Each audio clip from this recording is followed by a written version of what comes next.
नमस्कार। सुबह 10 बजे के समाचारों में आपका स्वागत है। मैं हूं प्रणव अग्निहोत्री। सबसे पहले इस समय की 20 बड़ी खबरें हैं।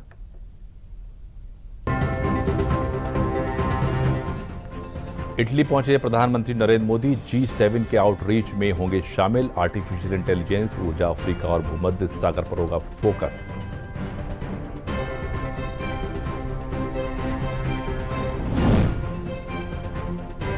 कुवैत अग्निकांड में मारे गए 45 भारतीयों के शव लेकर भारत आ रहा है विशेष विमान। विदेश राज्य मंत्री कीर्तिवर्धन सिंह भी विमान में मौजूद। मृतकों में ज्यादा केरल के निवासी।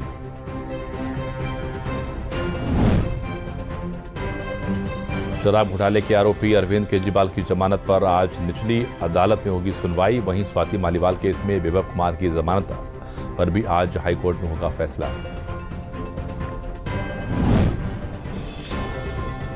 जम्मू कश्मीर के सभी स्कूलों में राष्ट्रगान अनिवार्य। छात्रों के बीच एकता और अनुशासन की भावना पैदा करना है मुख्य उद्देश्य।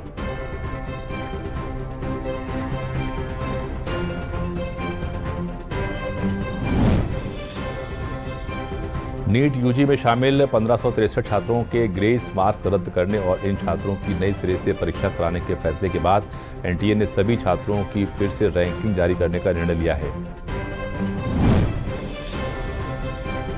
लगातार दूसरी बार शिक्षा मंत्री बने धर्मेंद्र प्रधान ने नीट यूजी परीक्षा में गड़बड़ी के आरोपों को पूरी तरीके से खारिज कर दिया और कहा कि अब तक इसके प्रश्न पत्र लीक होने का कोई प्रमाण नहीं मिला है। लोकसभा चुनाव के बाद मुख्यमंत्री योगी आदित्यनाथ ने कानून व्यवस्था की समीक्षा बैठक में अधिकारियों को सुशासन के लिए संवाद व समन्वय का मंत्र दिया।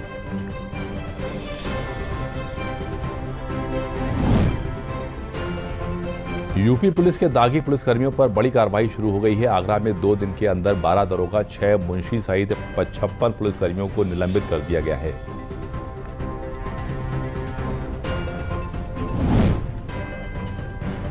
प्रदेश के कर्मचारियों को योगी सरकार ने तोहफा दिया है। जो कर्मचारी अब से 18 साल पहले रिटायर हो गए थे उन्हें भी वेतन वृद्धि का लाभ दिया जाएगा।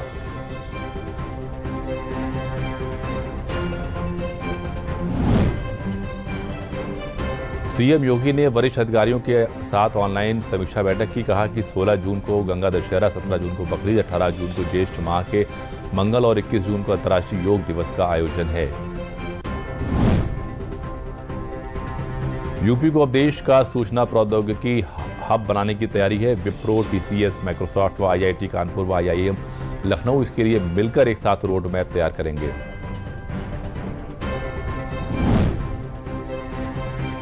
लोकसभा चुनाव के बाद उत्तर प्रदेश में एक बार फिर चुनावी बयार रहेगी। प्रदेश के शहरी निकायों, नगर निगम, नगरपालिका परिषद, नगर पंचायत आदि में चेयरमैन, सभासद, पार्षद व सदस्य आदि के रिक्त पदों पर आयोग चुनाव करवाने जा रहा है।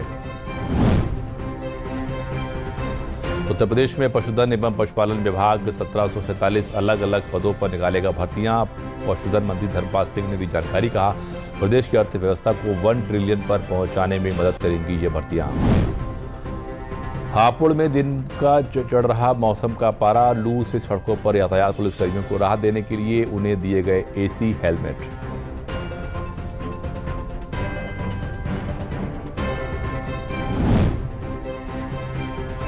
देश विदेश में इलाहाबादी सेविया अमरूद के नाम से भी एक अलग ही पहचान है। पहली बार ओमान के साथ निर्यात शुरू हो गया है।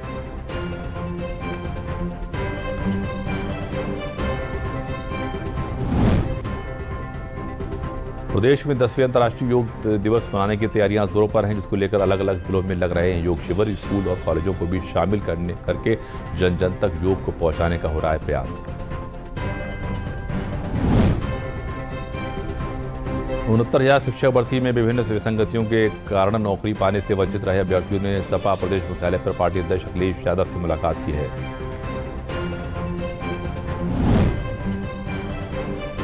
उत्तर प्रदेश में सामुदायिक लामबंदी पर केंद्रीय जनसंख्या स्थिरीकरण पखवाड़े का दूसरा चरण 27 जून से शुरू होगा और 10 जुलाई तक चलेगा। इस अवधि में प्रदेश सरकार विभिन्न गतिविधियां आयोजित करवाएगी। गर्मी को देखते हुए परिषदीय स्कूलों में पढ़ रहे विद्यार्थियों की छुट्टियां बढ़ाने की तैयारियां की जा रही हैं। अभी 18 जून से परिषदीय स्कूल खुल रहे हैं। ऐसे में बेसिक शिक्षा विभाग ग्रीष्मकालीन अवकाश बढ़ाने पर विचार कर रहा है।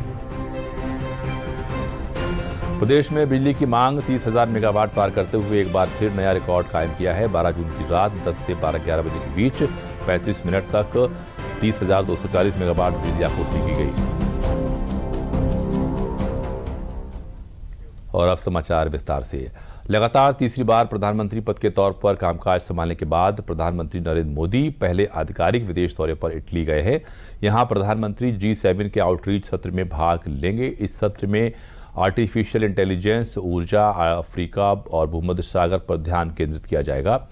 इटली की अध्यक्षता में G7 शिखर सम्मेलन ने चालू वित्त वर्ष के लिए कुछ प्रमुख प्राथमिकताएं चुनी हैं, जैसे रूस, यूक्रेन, मध्य पूर्व में संघर्ष, विकासशील देशों के साथ संबंध और अफ्रीका और भारत प्रशांत क्षेत्र पर ध्यान केंद्रित करने वाली उभरती अर्थव्यवस्थाएं। शिखर सम्मेलन से अलग प्रधानमंत्री नरेंद्र मोदी G7 के नेताओं, आउटरीच देशों और अंतर्राष्ट्रीय संगठनों के साथ द्विपक्षीय बैठकें और चर्चा करेंगे। पीएम नरेंद्र मोदी G7 शिखर सम्मेलन में हिस्सा लेने के लिए इटली पहुंच गए हैं। प्रधानमंत्री ने सोशल साइट एक्स पर लिखा कि G7 शिखर सम्मेलन में हिस्सा लेने के लिए इटली पहुंच गया हूं। वैश्विक नेताओं के साथ सार्थक चर्चा में शामिल होने के लिए उत्सुक हूं। हमारा लक्ष्य साथ मिलकर वैश्विक चुनौतियों का समाधान करना और उज्जवल भविष्य के लिए अंतर्राष्ट्रीय सहयोग को बढ़ावा देना है। कुवैत में भारतीय दूतावास ने नई जानकारी दी है कि कुवैत आग हादसे में मारे गए भारतीयों को लेकर विशेष विमान कोची के लिए रवाना हो चुका है। कुवैत में भारतीय दूतावास ने बताया है कि दक्षिणी कुवैत में बुधवार को 6 मंजिला इमारत में लगी भीषण आग में हताहत हुए 45 भारतीयों के शवों को लेकर वायुसेना का एक विशेष विमान कोची के लिए उड़ान भर चुका है। विदेश राज्य मंत्री कीर्तिवर्धन सिंह ने कुवैती अधिकारियों के साथ समन्वय स्थापित करके हादसे में मारे गए भारतीयों के शवों को स्वदेश वापसी के लिए मार्ग सुनिश्चित किया। विदेश राज्य मंत्री कीर्तिवर्धन सिंह खुद उसी विमान से स्वदेश वापस लौट रहे हैं।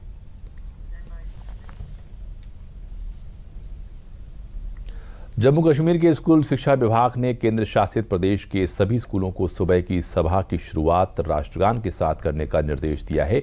स्कूल शिक्षा विभाग के प्रधान सचिव ने एक सर्कुलर के माध्यम से जम्मू कश्मीर के सभी स्कूलों में सुबह की सभा में को एक समान बनाने का निर्देश दिया है।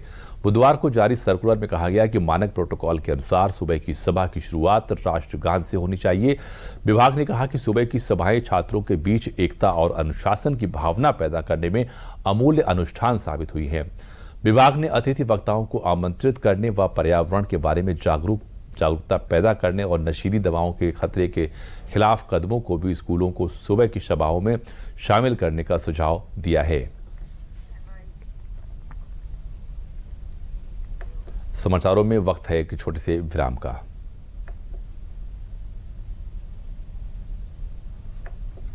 चेक।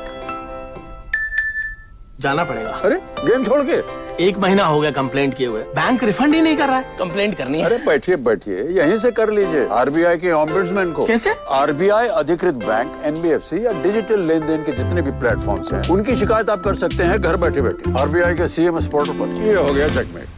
कंप्लेंट करेंगे क्या? आरबीआई कहता है जानकार बनिए, सतर्क रहिए।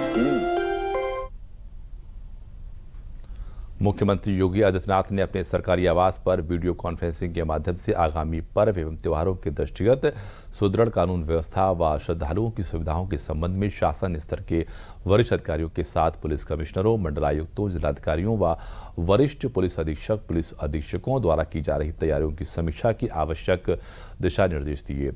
मुख्यमंत्री ने कहा कि आगामी 16 जून को गंगा दशहरा, 17 जून को बकरीद, 18 जून को ज्येष्ठ माह का बड़ा मंगल का पर्व है, 21 जून को अंतर्राष्ट्रीय योग दिवस का आयोजन है, जुलाई माह में मुहर्रम और कांवड़ यात्रा जैसे पवित्र कार्यक्रम होने हैं। स्वाभाविक रूप से यह समय कानून व्यवस्था की दृष्टि से अत्यंत संवेदनशील है। शासन प्रशासन को 24 घंटे एक्टिव मोड में रहने की आवश्यकता है। मुख्यमंत्री ने कहा कि बकरीद पर कुर्बानी के लिए स्थान का चिन्हांकन पहले से ही होना चाहिए। विवादित संवेदनशील स्थलों पर कुर्बानी नहीं होनी चाहिए। प्रत्येक दशा में यह सुनिश्चित करें कि कहीं भी प्रतिबंधित पशु की कुर्बानी न हो। हर जिले में कुर्बानी के उपरांत अपशिष्ट के निस्तारण की व्यवस्था कार्य योजना होनी चाहिए। नमाज परंपरा अनुसार एक निर्धारित स्थल पर ही हो। उत्तर प्रदेश का पशुधन एवं पशुपालन विभाग प्रदेश में 1747 अलग अलग पदों पर भर्तियां निकालेगा। ये जानकारी पशुधन मंत्री धर्मपाल सिंह ने आंवला में प्रेस से बात करते हुए दी। पशुधन मंत्री ने बताया कि प्रदेश की अर्थव्यवस्था को 1 ट्रिलियन तक पहुंचाने में पशुधन से जुड़े किसानों को फायदा पहुंचाने के लिए ये रिक्तियां निकाली गई हैं ताकि कर्मचारियों की कमी को पूरा कर योजनाओं का लाभ किसानों तक पहुंचाया जा सके ताकि वो मुनाफा कमा सकें। साथ ही लंबे समय से खाली पड़े पदों को भरकर युवाओं को रोजगार दिया जा सके। अभी माननीय मुख्यमंत्री जी ने समीक्षा की थी हर विभाग की, तो स्पष्ट कहा जिन विभागों में रिक्तियां हैं उन रिक्तियों को भरा जाए ताकि व्यवस्था अनुसार उसको काम करने में सुविधा मिले। तो हमारे विभाग में पशुधन दुग्ध विकास में 1747 लगभग 1750 नियुक्तियां हैं, जिसमें बीओज की हैं, पशुधन प्रसार अधिकारी की हैं और भी हैं। कुछ हम आउटसोर्सिंग पर भी लेंगे जहां स्थान रिक्त हैं। तो क्योंकि अभी देश की अर्थव्यवस्था को ठीक करने के लिए $1 ट्रिलियन इकोनॉमी हो उत्तर प्रदेश की आर्थिक व्यवस्था, इसमें पशुधन की भी बहुत उपयोगिता है। कन्नौज जिले में निर्बाध बिजली आपूर्ति के लिए प्रदेश के समाज कल्याण राज्य मंत्री स्वतंत्र प्रभार असीम अरुण ने कलेक्ट्रेट सभागार में बिजली विभाग के अधिकारियों के साथ समीक्षा बैठक की। बैठक के दौरान मंत्री असीम अरुण ने जिले के शहरी व ग्रामीण इलाकों में विद्युत आपूर्ति संबंधी समस्याओं का समाधान करने का निर्देश दिया। मंत्री असीम अरुण ने बताया कि मुख्यमंत्री योगी आदित्यनाथ ने बिजली व्यवस्था को सुधारने के लिए प्रोजेक्ट री रैम्प के अंतर्गत 120 करोड़ की धनराशि आवंटित की है। इस धनराशि से बिजली सब स्टेशन बनाए जाएंगे। इससे आने वाले समय में कन्नौज में 100% बिजली की आपूर्ति हो सकेगी। कन्नौज में बिजली की स्थिति को बेहतर बनाने के लिए, सिंचाई की व्यवस्था को और ठीक करने के लिए और आने वाली बारिश के मानसून के हिसाब से नाली सफाई अभियान, गड्ढे दूर करना, इसके ऊपर भी काम हो रहा है। इसकी आज मेरे द्वारा आदरणीय विधायक छिबरामऊ, आदरणीय विधायक तिरवा और जिलाधिकारी महोदय और सारे जनप्रतिनिधि, ब्लॉक प्रमुख, पंचायत, नगर पालिका अध्यक्ष मिल करके समीक्षा कर रहे हैं, अधिकारियों के साथ समन्वय कर रहे हैं। क्योंकि मेरा हमेशा मानना रहा है कि जो निर्वाचित यानी इलेक्शन के द्वारा आए हुए पदाधिकारी हैं और अधिकारी जो कोई परीक्षा पास करके आए हैं, दोनों का मिल करके सामंजस्य के साथ काम करना जरूरी है। और जब हमने सामंजस्य के साथ काम किया है, जैसे कि निराश्रित गोवंश के संरक्षण में अच्छा काम हुआ, आगे उसको और अभी हम लोग को बढ़ाना है। आज इन तीनों विषयों पर चर्चा हो रही है, विचार विमर्श हो रहा है और कन्नौज के नागरिकों के लिए हम लोग बेहतर सेवा करने के लिए तैयार हो रहे हैं।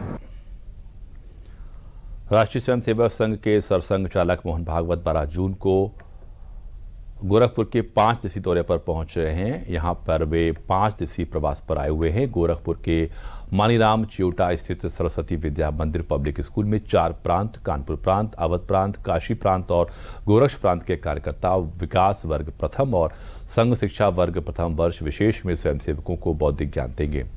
लोकसभा चुनाव के बाद उनका पहली बार गोरखपुर आगमन हुआ है। गोरखपुर में कार्यकर्ता विकास वर्ग और संघ शिक्षा वर्ग 3 जून को प्रारंभ हुआ है, जो 24 जून तक चलेगा। इस दौरान मुख्यमंत्री योगी आदित्यनाथ जिस दिन भी गोरखपुर प्रवास पर रहेंगे, वे संघ प्रमुख मोहन भागवत से वर्ग के दौरान ही शिष्टाचार की भेंट कर सकते हैं। समाचार अभी जारी रहेंगे, पहले लेते हैं ये विराम। रोज सिर्फ 2 सेंट्रम ऑस्ट्रो कैल्शियम लगते हैं आपकी विटामिन डी और कैल्शियम की कमी को पूरा करने में। 2 हड्डियों को दम with Centrum Austro calcium. Jammu में तीर्थयात्रियों की बस पर हुए आतंकी हमले में के शिकार मेरठ के 3 युवकों को मेरठ लाया गया, जहां उन्हें मेरठ मेडिकल कॉलेज में भर्ती कराया गया है। अब तीनों ही युवकों की हालत स्थिर है। शिवखोड़ी से बस कटड़ा लौट रही थी और अचानक ही उस पर आतंकवादी हमला हो गया। उस बस में मेरठ के पवन, तरुण और प्रदीप भी थे, जो हमले में घायल हुए हैं। मेरठ मेडिकल कॉलेज के डॉक्टर प्रोफेसर अरविंद कुमार ने बताया कि तीनों घायलों में घायल पवन की गंभीर चोट आई है, बाकी 2 घायलों की स्थिति सही है। वहीं आतंकी हमले में घायल पवन और प्रदीप ने आतंकी हमले की तस्वीर बयां करते हुए बताया कि बस कुछ दूरी पर ही चली थी और उस पर आतंकवादी हमला हो गया। अगर बस खाई में ना गिरती तो किसी की भी जान नहीं बच पाती। आतंकी हमले के बाद वहां के स्थानीय लोगों और पुलिस प्रशासन की मदद से हमें बाहर निकाला गया। ये तीनों पेशेंट आए, जिनमें एक पेशेंट को पैर में ज़्यादा चोट थी और दो जो पेशेंट है लगभग स्टेबल थे, जिनके हाथ में हल्की फुल्की सी चोट थी। तीनों पेशेंट्स की इस समय कंडीशन ठीक है, सारी हमने जांचें कराई, ब्लड की भी, अल्ट्रासाउंड भी, एक्सरे भी। सीनियर डॉक्टर्स को, सर्जरी वाले, ऑर्थो वाले सबको दिखा चुके हैं। इस समय पेशेंट बिल्कुल स्टेबल है। अल्ट्रासाउंड में जो पेशेंट ये दोराला वाला है, जिसको थाई में और पैर में चोट लगी थी, उसका जब अल्ट्रासाउंड पहली बार करके देखा तो उसमें ब्लड क्लॉट थे। उनको हमने एस्पिरेट करके निकाल दिए ब्लड क्लॉट। उसके बाद जब अल्ट्रासाउंड किया तो एकदम से नॉर्मल है और हल्की सी सॉफ्ट टिश्यू स्वेलिंग बची है उसको, और दो पेशेंट बिल्कुल स्टेबल है। वहाँ पे हम शिवखोड़ी से दर्शन करके जैसे ही वापस आ रहे थे, रास्ते में हमारी बस पे अटैक हुआ। बस सीधे खाई में गिर गई। खाई में गिरने के बाद में जैसे तैसे अपने आप को निकाल के ऊपर वापस रोड पे आए। फिर वहाँ पे लोकल सपोर्ट मांगा लोगों से, लोगों ने सपोर्ट किया वहाँ पे भी। फिर वहाँ से लोगों को रेस्क्यू किया, नीचे से निकाला। फिर पुलिस सपोर्ट लिया प्रशासन का, तो वहाँ पे सब कुछ, पुलिस भी टाइम से आ गई और वहाँ पे हमें एम्बुलेंस भी मिल गई जो हमें नज़दीकी CHC में ले गई। हमारी बस जो है 5:30 के समथिंग शिवखोड़ी से चली और 6 बजे के करीब 10 किलोमीटर ही बस चल निकली होगी हमारी, कि जैसे ही पहाड़ी से आगे बढ़े हम तो एकदम से गोलियां चलने की आवाज़ आई। उसमें हमारा ड्राइवर एकदम से घायल हुआ और हमारी बस जो है खाई में गिर गई। भदोही में कोर्ट ने आचार संहिता के उल्लंघन के मामले में जेल में बंद पूर्व विधायक बाहुबली विजय मिश्रा को 1 महीने के कारावास और 200 रुपए के अर्थदंड की सजा सुनाई है। 2009 में लोकसभा चुनाव के दौरान मुकदमा दर्ज किया गया था। बताया जाता है कि 2009 में लोकसभा चुनाव के दौरान 5 अप्रैल को ऊंच थाने में बाहुबली विजय मिश्रा के विरुद्ध आचार संहिता के उल्लंघन के मामले में मुकदमा दर्ज किया गया था। मामले में भदोही जनपद की MP MLA कोर्ट ने विजय मिश्रा को दोषी करार देते हुए 1 महीने के कारावास और 200 रुपए के अर्थदंड से दंडित किया है।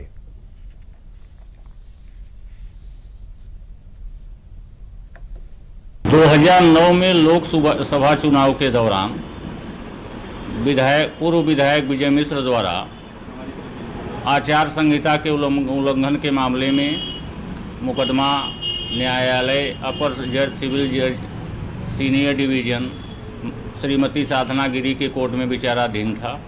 कोर्ट ने आज उनको दोषी मानते हुए 1 महीने की सजा सुनाई और 200 रुपये अर्थदंड से दंडित किया। अमर शहीद उमानाथ सिंह जिला चिकित्सालय जौनपुर में अभी तक प्लेटलेट व प्लाज्मा की व्यवस्था नहीं थी। अब जिला चिकित्सालय को इसका लाइसेंस मिल गया है। सीएमओ डॉक्टर लक्ष्मी सिंह व CMS डॉक्टर के राय ने संयुक्त रूप से ब्लड बैंक में इस यूनिट का उद्घाटन किया।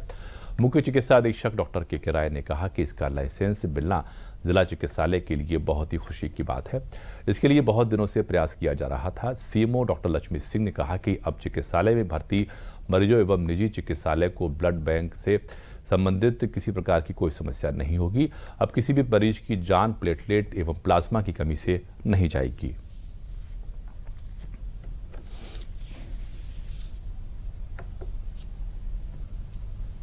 डेंगू के सबब प्लेटलेट की बहुत आवश्यकता पड़ती है। अब इसके लिए बाहर प्राइवेट से बनवाना पड़ता था, अब इसकी जरूरत नहीं पड़ेगी। हमारे जिला अस्पताल में ही ब्लड कंपोनेंट सर्विस लग चुका है। अब लोगों को प्लेटलेट यहाँ से सप्लाई करेंगे। हम लोग के हमारी जौनपुर के लिए बहुत बड़ी उपलब्धि है।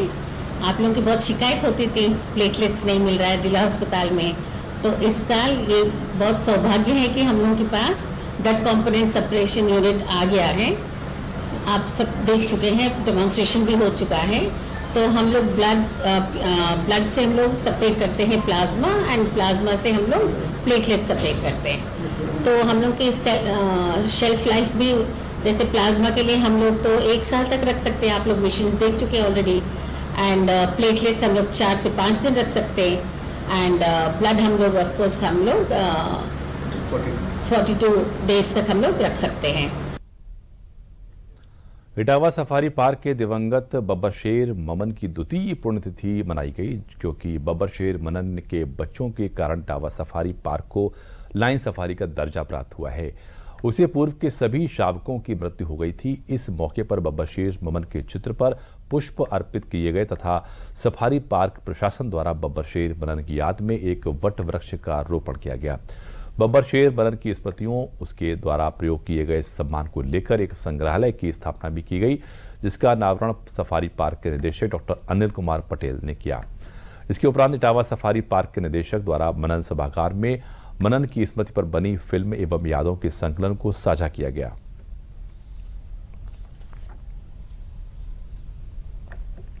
फरवरी 2008 है जो गुजरात में पैदा हुआ था।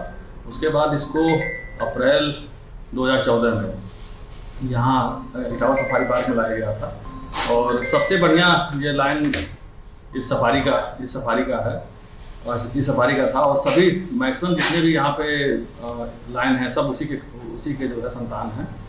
और आज ही के दिन मतलब 13 जून 2022 को इसका जो है देहांत हो गया था। देखिए इसके जो मनन है क्योंकि ये बहुत ही लाइन सफारी को स्थापित करने के लिए जो बोला जाता है कि किसी का एक सबसे महती भूमिका किसकी होती है, तो उसमें मनन का जो है सबसे बड़ी भूमिका रहा है क्योंकि उसी के संतान सभी हैं। तो उसी की याद में हम लोग जो है आज एक वट वृक्ष जो है मनन की यादगार में हम आज रोपित करेंगे। बरेली के प्रगतिशील किसान अनिल साहनी के प्रयासों से झुमके के लिए मशहूर बरेली को अब कृषि क्षेत्र में भी नई पहचान मिलेगी। अनिल साहनी जो कई वर्षों से जैविक खेती कर रहे हैं, उन्होंने धान के पारंपरिक बीजों में से बासमती धान के बीज को परखा और संजोया। लंबे परीक्षणों और प्रदर्शनों से गुजरने के बाद अब झुमका बासमती को भारत सरकार के पौधा किस्म की संरक्षण और कृषक अधिकार संरक्षण प्राधिकरण द्वारा पंजीकृत कर लिया गया है। अनिल साहनी ने बताया कि झुमका बासमती अब बरेली की पहचान बनेगी और चावल के शौकीनों को खुशबूदार बासमती के चावल का प्राचीन स्वाद मिलेगा।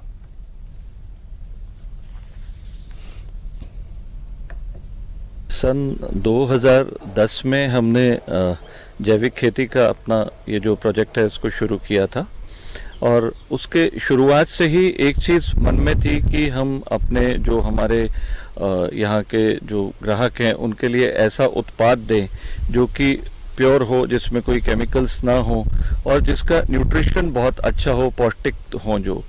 तो उसी कड़ी में हमारे पास जो बीज थे, जो पारिवारिक रूप से संरक्षित बीज चले आ रहे थे हमारे परिवार में, उसको ही हम लोगों ने प्रयास किया। तो उस कड़ी में जब हमने बासमती चावल की इस प्रजाति को देखा पूरी तरह से, तो ये लगा और इसकी जब टेस्टिंग हुई तो इसका जो न्यूट्रिशन है वो बहुत अच्छा था। रोजी रोटी कमाने के लिए अपना घर बार छोड़कर कितने ही श्रमिक भारत से विदेश जाते हैं और ऐसे ही कुवैत गए भारतवासियों के साथ बुधवार को दर्दनाक हादसा हुआ जब रिहायशी इमारत में लगी भीषण आग में 40 से अधिक भारतीयों की मौत हो गई और 50 से अधिक घायल हो गए। प्रधानमंत्री ने तुरंत आपात बैठक की और प्रधानमंत्री के निर्देश पर विदेश राज्य मंत्री कीर्तिवर्धन सिंह दुख की इस घड़ी में भारतवासियों का साथ देने के लिए कुवैत पहुंचे, जहां उन्होंने अस्पतालों का दौरा कर घायल भारतीयों का हालचाल जाना और उन्हें भारत सरकार की ओर से हर संभव मदद का आश्वासन दिया।